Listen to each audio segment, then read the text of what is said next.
welcome back to the Business Networking channel hosted by the Hispano Chamber of Commerce. Today we're in the studio with Mesilla Valley Hospice Foundation Executive Director Tara Winter and Vice President of the Hispano Chamber of Commerce, Santiago Soto. And we're talking about something that is very important, and that's the foundation that Mesilla Valley Hospice has started about 3 years ago. And this is continuing to be the funding arm that supports the hospice organization. And we're going to talk to Tara a little bit about her history of being an NMSU grad. And recently, I will add, she's a new mother, and she has a beautiful daughter that continues to shine. So Tara really has the compassion to understand that from the beginnings of life to some type of end stages of life, having that compassionate opportunity is really the key to success. And one of the most important fundraising events that we have is the Men Who Cook. Tara, would you bring us to the kind of chime in here and tell us all about this great opportunity? Well, this is a wonderful opportunity. I'm a little biased because you are a little biased, but you know, you cook for us every year, and we're very appreciative to that. It's a great fundraiser. It's a fun fundraiser. I will say it's different for our community, which I think is new and something kind of fun and different. We actually had some volunteers that have retired here from the Minnesota, Wisconsin area, and they came to our organization. This is something that's actually done in Oshkosh, Wisconsin, and they came, they thought it would be a great event, so we kind of took it under our wing and started developing it. We actually worked with a non-for-profit in Oshkosh to make sure that we weren't stepping on toes, but we're about 3,000 miles away, so it's not real competitive. And what we've done is we've built an event. This will be our 4th year, and we have men in the community anywhere from Toby Rue making some good enchiladas to our mayor. Enchiladas de papas? Yeah, not those. Maybe next time. Maybe next we'll year. get the enchiladas de Maybe papas. next Okay. year. But we have the mayor, we have some of our own nurses, and we have a little bit of a variety of people. We have about 70 to 75 men in the community that come out and they cook either an appetizer, entree, or dessert for about 100 bite-sized portions. So do they cook it right there in front of everybody, or do they Some bring of it them cooked? do. Because if they bring it cooked, I don't know about this Men Who It's a Cook little stuff. it's a little bit of both. We actually have guys that come out with grills right. and smokers and discos and the whole shebang. Discos too? Yeah, and then we have some men that actually make them, you know, pre-made. They're usually desserts and things of that nature that can be made easier. So it's definitely a variety. And I have to tell you, Santiago, if you have, I mean, you've heard about it, but I've been doing this since it started, and I've always been there early to try to get the right place. Tara's not lying. This is kind of a who's who of Las Cruces. It sounds like it. You can go from anywhere from your local barber that might be in there to the mayor to we've seen congressmen. We've seen. I mean, this thing attracts, and you don't have to have any prerequisite. It sounds like fun. You just have to buy a ticket, come out, enjoy great friends, great environment, and have some. And this year they're holding it at the Las Cruces Convention Center. Yeah. And one of the important things is all the funds go to help the hospice, correct? That's what's important. It stays local. Need the support. Yeah. Need the Stays support. local. All the funds of the program actually fund our charity care program, and what that means is anyone that needs hospice services, or patients in our families who don't have the insurance or don't have the ability to pay for services, aren't turned away. So people can pay $0, or the insurance covers it, and all the funds for Men Who Cook go to our charity care funds. Well, and you know, you talked about the way this thing has really grown. I think it's always been a big deal, but every year, and for our audience and our members out there, if you just not quite for sure, call Tara and ask her for some of the past cookbooks, because one of the things you can do when you go to Men Who Cook is they put all the menu items together and they provide a cookbook that they can send out. And if there's anybody out there that can make some good enchilada de papas, make sure you get in this cook-off. You're going to do it next year.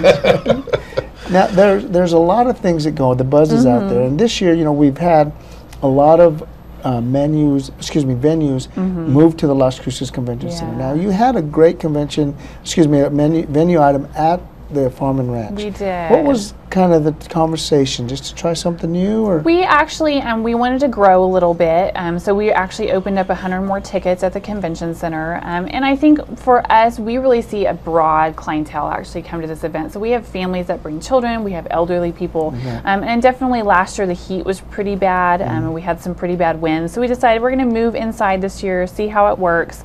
We've actually taken over the entire convention center, so we'll be in the ballroom and the exhibit area, and all that pre multi-function area. So we'll have a lot more room to move around.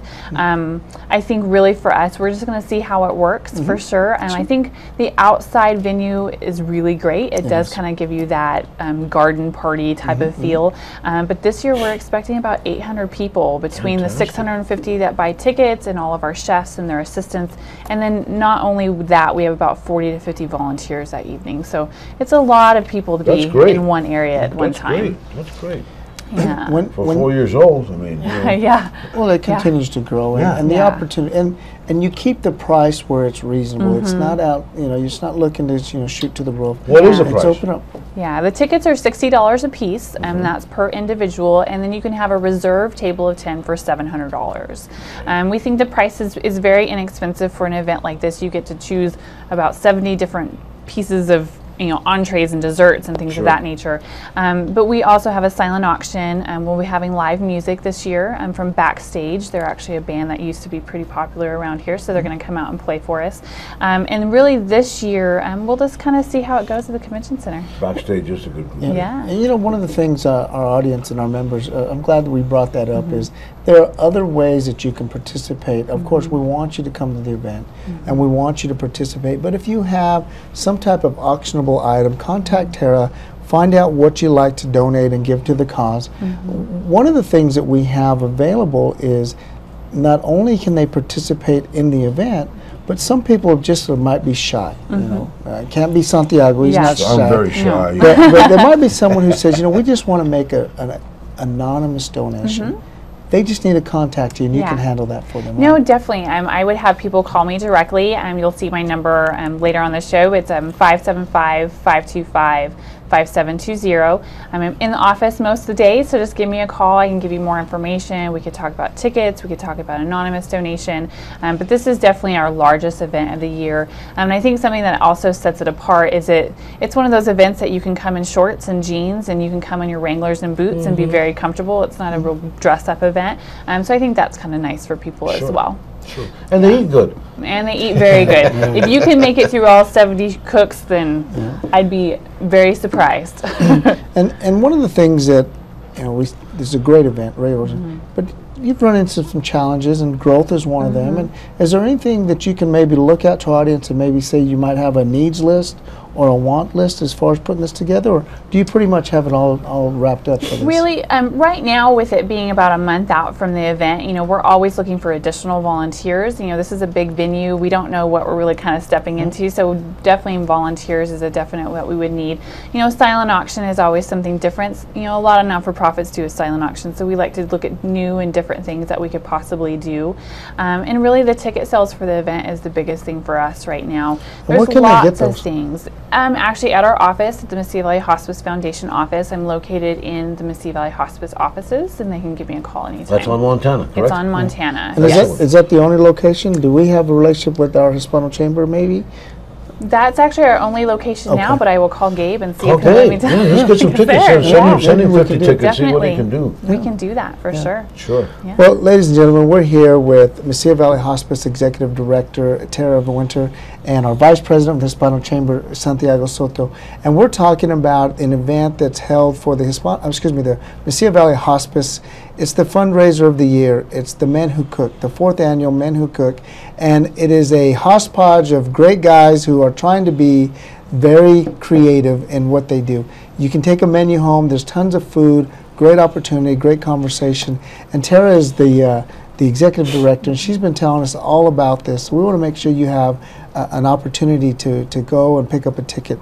Now, Tara, one of the things that we talk about always is that the Las Cruces community continues to show up for events that just make sense. Yeah. And I think this is going to be different in every way. They're going to be here. They're going to produce what we want.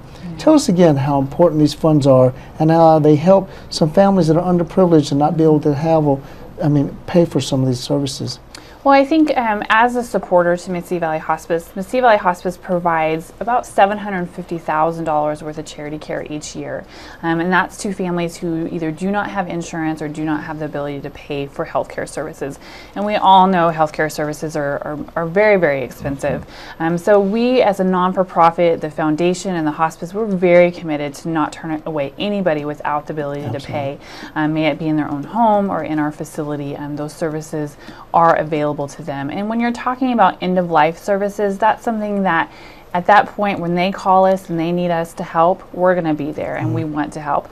And you know, we've got 29 years of a tradition of doing that as a hospice organization, and the foundation is now there to make sure that those dollars never go away. And we want to support that. I mean, they have other foundations that are coming out.